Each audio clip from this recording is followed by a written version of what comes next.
The long-awaited beginning of the James Gunn DC universe is finally here, with the first film in the franchise, Superman. And it is aggressive and very ambitious, to say the least.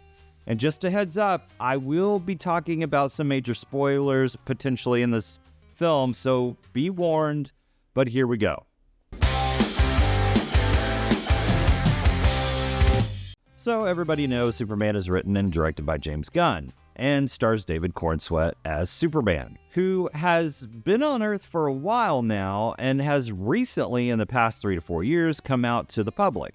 Metahumans are sort of explained to us in a dreaded text crawl in the beginning of the film, which I actually hate, but it informs us that the public are used to these types of characters, and Superman is just another in the mix. He's already here, he's been saving lives, he's been dating Lois, and is pretty well loved by the community. That is until the country Boravia attacks Jarnapur, and Superman feels the need to intervene. Boravia sends in the Hammer of Boravia to stop Superman, actually defeating Superman and sending him back home to the Fortress of Solitude to lick his wounds. In the background, you see Lex Luthor, played by Nicholas Hoult, in a command center controlling the Hammer of Boravia, calling out attack moves, with a group of Luthor Corporation employees showing you that he's part of all of this in some sort of way. But why, and how deep is he involved with all of this? So first off, I have to give James Gunn credit for all the tributes to Christopher Reeve and his Superman in this film, which was my Superman. From the use of the original John Williams Superman theme, the Superman font in the title sequence, and bringing back the character Eve Tessmacher, which was kind of a surprise. He also put Reeve's son in the film, and all the street names in Metropolis have Richard Donner's Superman names on them. So you can tell that James Gunn is not only a DC fan, but a film of the original film, and I appreciate that. And this film does seem kind of like a hodgepodge tribute film celebrating not only the original film, but the comics like All-Star Superman that has the Superman robots and Krypto, and Superman Kingdom Come with the variation of the Superman logo in that series. So James Gunn, he knows his stuff. But that's sort of the problem when a majority of the audience seeing the film doesn't, with a film that throws you into an already established story. The film sort of feels like a sequel to a movie that really doesn't exist, and that could alienate a lot of theater goers or fans of Superman films who aren't really into the comics. And there is a lot thrown at you in this film. I kept questioning myself, wondering if I should actually see it again before giving my review on it, because it was a lot to digest, and honestly, it felt very over-bloated. James Gunn seems to be trying to establish this new cinematic universe all in one film, and to me, sort of takes away from the main character of Superman. The Justice League shows up to help Superman, or I guess the Justice Group, with characters that I wouldn't really have chosen to reveal for this first time in a Superman movie.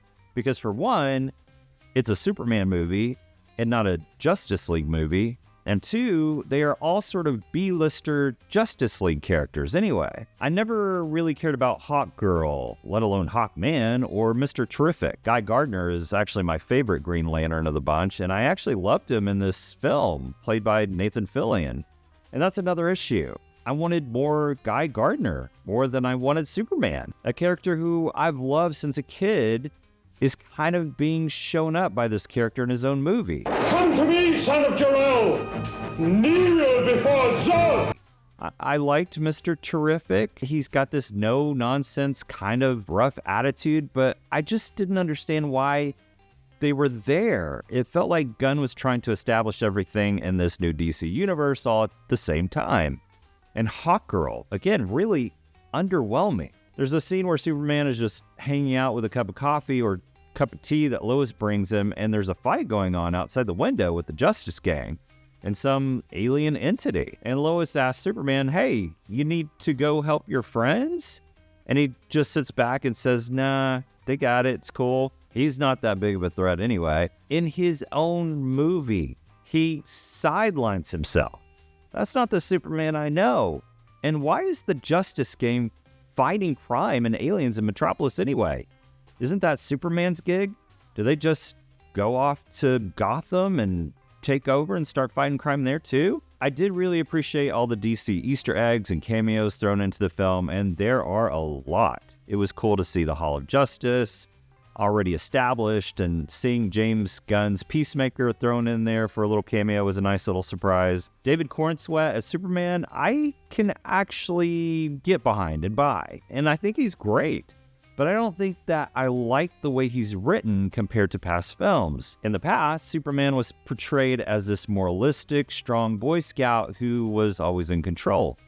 Corenswet's Superman struggles with some anger issues in this film, especially when being interviewed by Lois, asking the hard questions on how Superman engaged Bolivia without any approval from the DOJ, essentially, and sort of did his own thing and threatened the president of that country. And I get it. Is Superman acting on his own when he's doing these good things, or is he just a vigilante in a country governed by laws? It was just weird to see Superman lose his cool with Lois and sort of freak out when Superman is so in control in past films.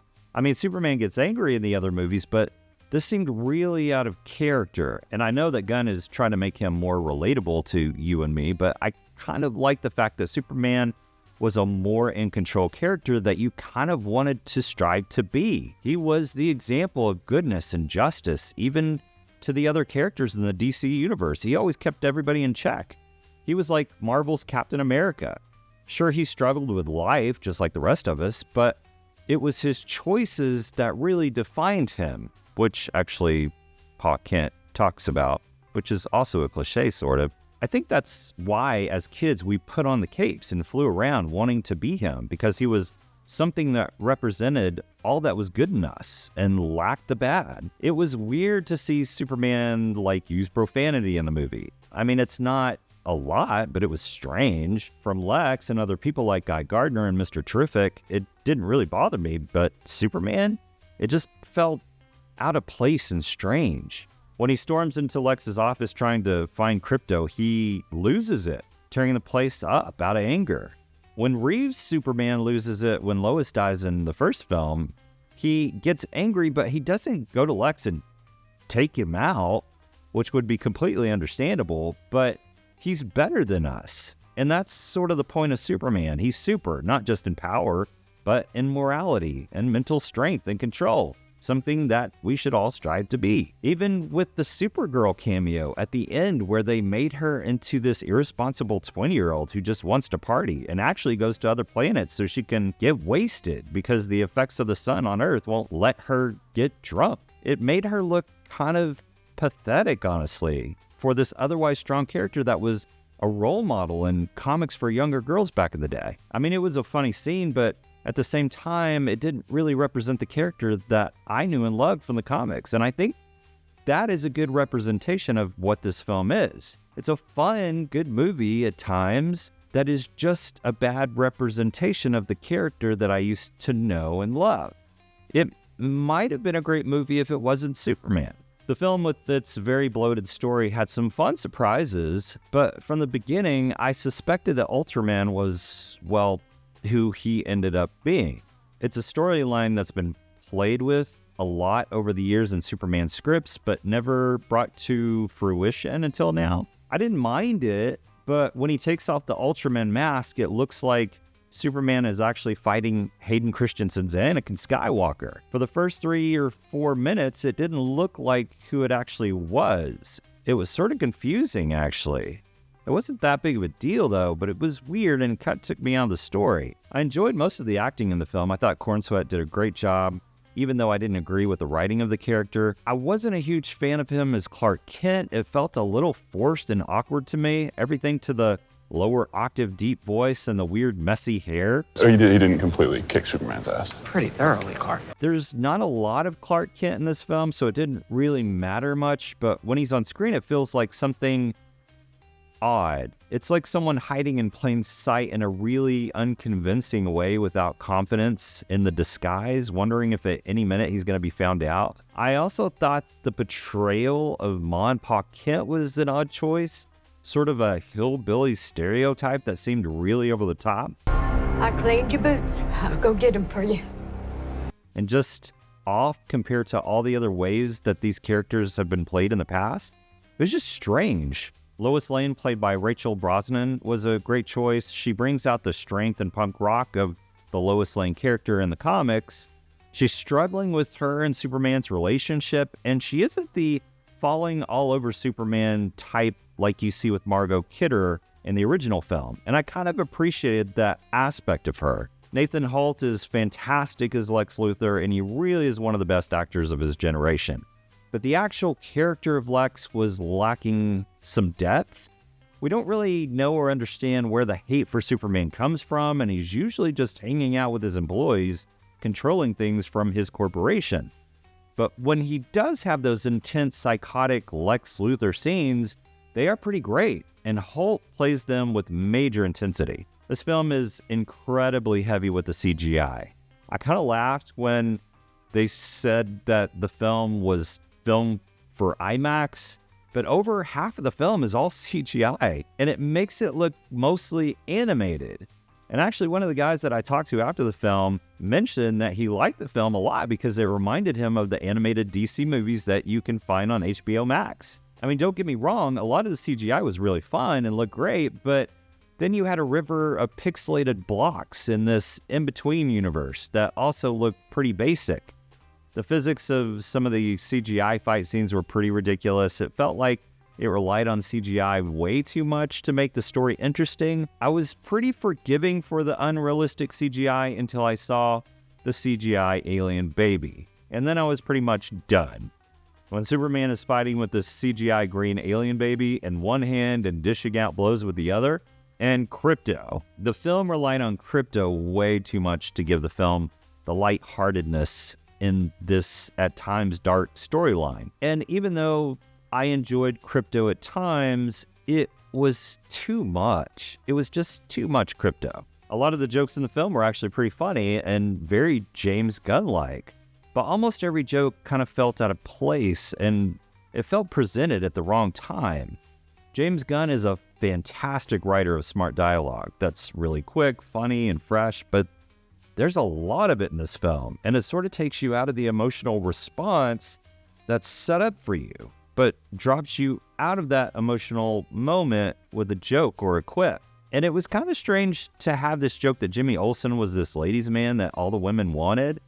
I didn't know if I thought that was funny. It could have been funnier because of who Jimmy is and our idea of who he is.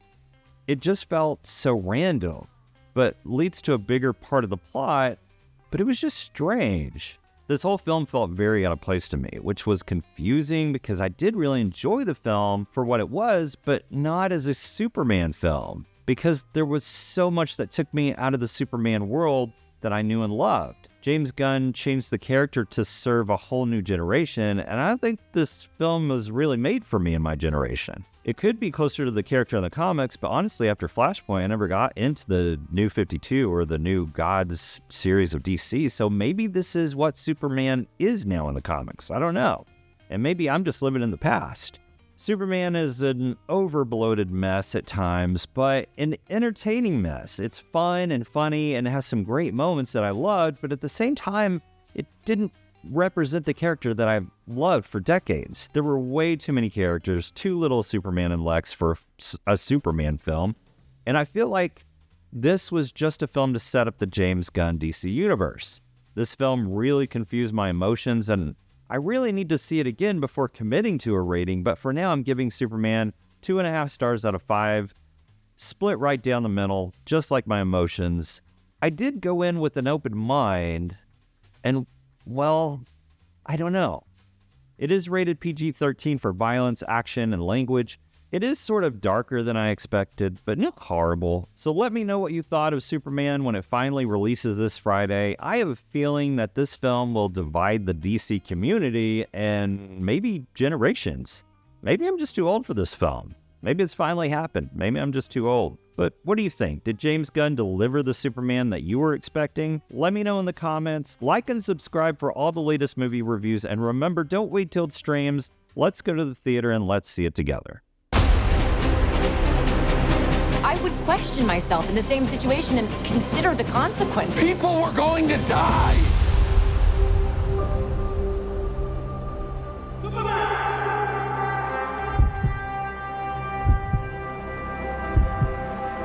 Hey, buddy. Eyes up here.